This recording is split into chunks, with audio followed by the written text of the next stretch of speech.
भक्तगण, इस माघ मास के पावन महीने में आप सबका दिन मंगलमय रहे। भगवान विष्णु की कृपा आप सब पे बनी रहे। आज की इस वीडियो में मौनी अमावस्या की व्रत की कथा और उसके लाभ के बारे में, महत्व के बारे में आपको पूरी जानकारी मिलेगी, तो वीडियो को अंत तक जरूर देखें। मौनी अमावस्या हर साल माघ मास की अमावस्या की तिथि को पड़ता है, या फिर हम यह कह सकते हैं कि माघ मास में जो अमावस्या पड़ता है वो मौनी अमावस्या के नाम से जाना जाता है। इस साल मौनी अमावस्या 9 फरवरी को है।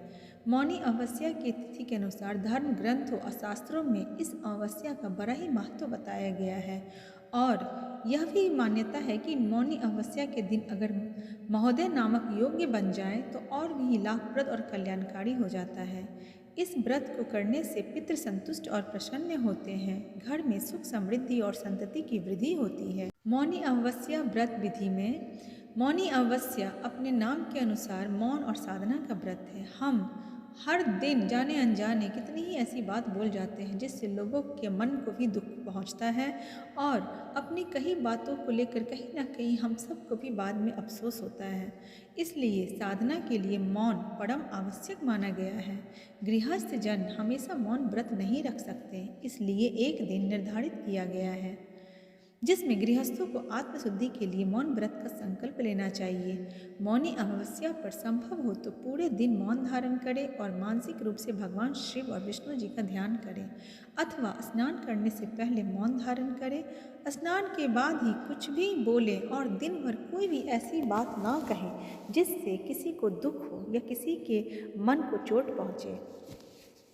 मौनी अमावस्या का बहुत बड़ा महत्व है और इसके महात्म्य को हम बताने जा रहे हैं। तो मौनी अमावस्या की सबसे बड़ी बात यह है कि यह माघ कृष्ण चतुर्दशी के अगले दिन आता है।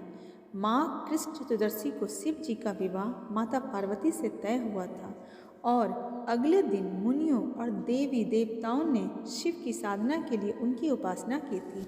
भगवान विष्णु ने देवी पार्वती के भाई बनकर उनके विवाह संबंधी कार्यक्रम में भाग लेना स्वीकार किया था। मौनी अमावस्या व्रत कथा के अनुसार प्राचीन काल में एक ब्राह्मण परिवार कांचीपुरी में रहता था। पति पत्नी दोनों ही धर्मात्मा थे और धर्म पूर्वक अपनी गृहस्थी चलाते थे।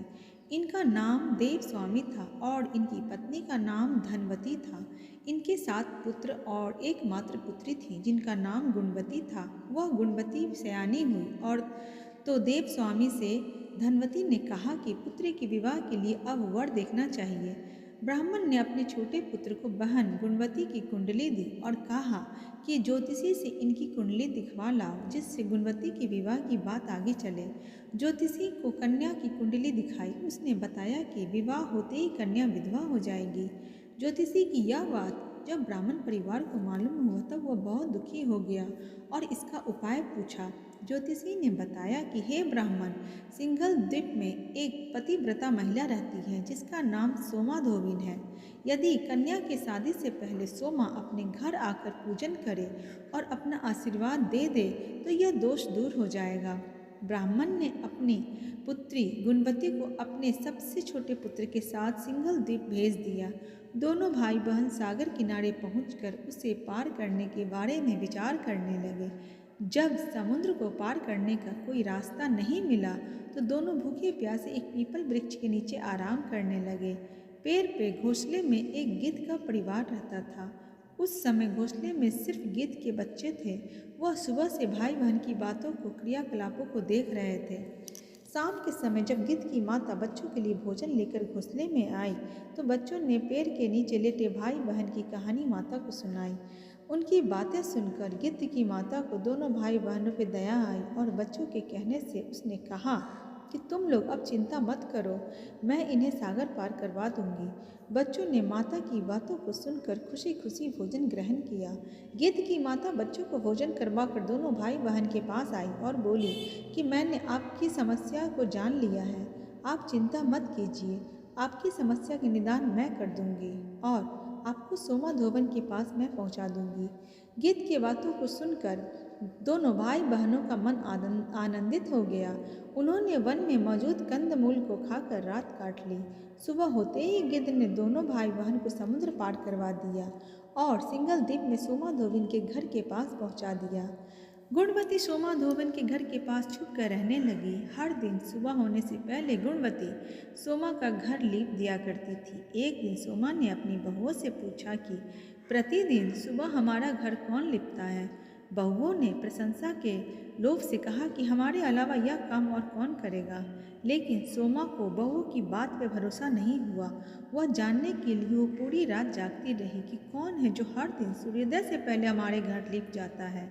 सोमा ने देखा कि एक कन्या उसके आंगन में आई और आंगन लीपने लगी।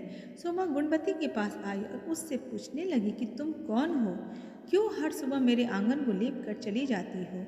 गुणवती ने तब सारा हाल सोमा से कह डाला। गुणवती की बातों को सुनकर सोमा ने कहा कि तुम्हारे सुहाग के लिए मैं तुम्हारे साथ चलूंगी।